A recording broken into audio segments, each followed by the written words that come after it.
my spiritual life has evolved over time. And I guess at different phases in our life, we focus on different things.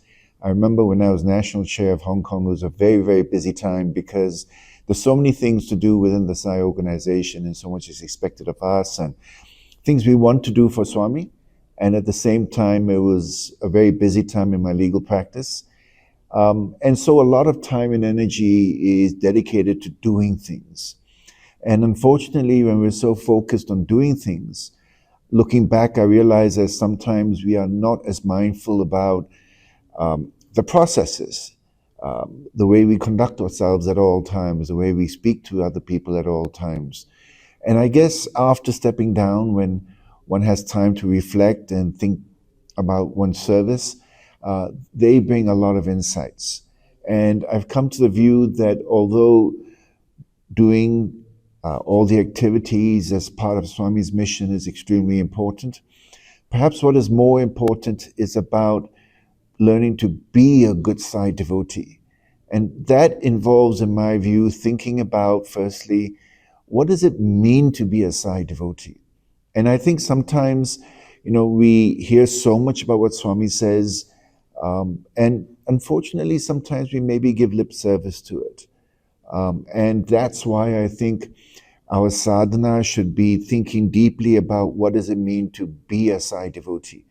I remember in a slightly different context, many, many years ago, in the Sai Center, we had a workshop for parents of underprivileged children. And me and the spiritual coordinator was there, and we were having these parents, underprivileged parents. And I remember asking one of them, what is love? Because we use the word so often in our lives, to the point we even talk about loving ice cream. And then we know it's one of our 5 values, and we hear so much about the 5 values. But, at that meeting, the question was, what is love? And love, funnily enough, is a word everybody seems to know and nobody seems to be able to put their finger on. But Swami has been very benevolent. And for me, the ideas that have come and developed is love is not just an emotion. Love must be born of that purity that comes from part of our sadhana. And so therefore, if one is to measure love, and we do that because we measure things through the mind and we want to be able to see what progress we're making, I would suggest we think about things like the compassion in our hearts, the sweetness when we speak to other people, the thoughts we have, whether they're judgmental, whether they're full of empathy. And so for me, those are ways of crystallizing the value of love, for example. If one Googles, you will find a few websites where there are sub-values, or what someone described as situational values. So for truth, there would be integrity, for example, and each of the 5 values have a list. And for me, those have been really, really important in understanding the 5 values. And I would encourage we all look at that and then think about it. And then as part of our sadhana, how do we implement? How do we imbibe those values? And I think the first thing we have to do is to resolve to get rid of the negative enemies, the inner enemies within us. And I believe we all know what those inner enemies are. We may not want to speak of them, we may not want to deal with them or confront them, but I believe if we look into the mirror every day and we look at it truthfully, we will identify those things within us which are less than perfect, which we need to work upon. And I respectfully suggest in a very simple way that if you want to know what sadhana you should do, it is identify those inner enemies within us and say, how do I day to day confront them, deal with them, and overcome them? So, I said to someone recently, if you're born with anger, unfortunately, because of some vasanas or some experience in past lives, then let our spirituality in this life be dedicated to overcoming that anger. So that if we're born with anger, we do not die with anger. And so I think if one can look at our spirituality in that very tangible, practical way where we say, do we speak sweetly? Do we have compassion and empathy? Am I dealing with my anger? And all this transformation that we need to work towards, that purification of our inner hearts, our minds, our intellect, our thoughts, our words, and our deeds, that is spirituality for me. I've always said that if your faith in God does not transform you, then what is the value of your faith in God? Is it easy to do? Are there difficulties in practicing love? Are there difficulties in practicing the 5 values? Yes, of course there are. I sometimes feel that when we were born with those vasanas and brought up in our families, in the schools, in the communities, and a lot of what we were taught, I feel, are many, many times counterintuitive to what Swami teaches. So, for example, as a lawyer, we are trained to take great pride in our intellects, in our minds, and we almost glorify those who have tremendous minds and intellects.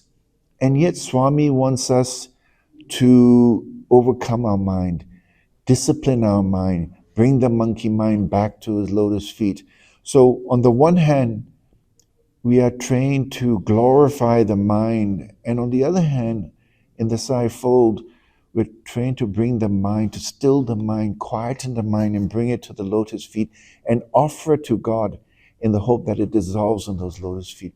And so what I have found is so much is counterintuitive. And that brings me to something Swami said. And at that time, I never really appreciated the full extent of it, where he says you have to be unmade to be remade. And for me, that is fascinating. And my prayer then is, Swami, make me the person you want me to be.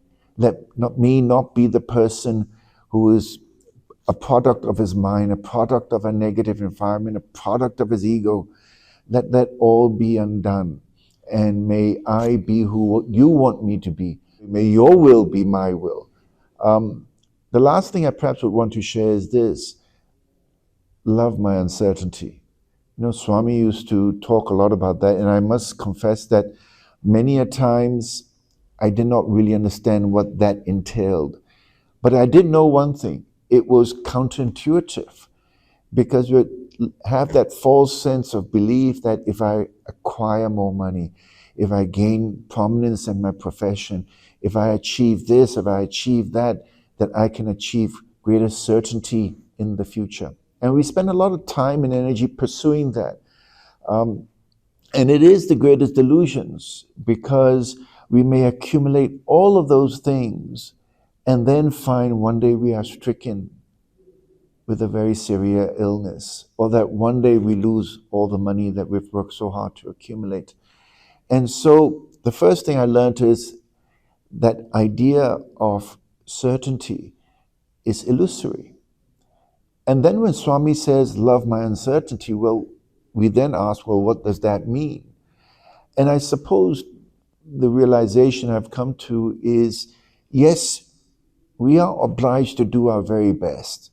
If Swami has given an education to us, use that education for doing good things, both at home, in the community, at work. But we need not fret about everything in the future and what it holds for us. And if there is that unknown, that uncertainty, then maybe Swami, all he's saying to us is, leave that space of unknown for me, so that I can exercise my will in your life. And I think what a wonderful thing, not needing to be in full control, not needing that certainty, and saying, Swami, if the things in my life, if the things in my future I don't know, that's fine, I leave it to you.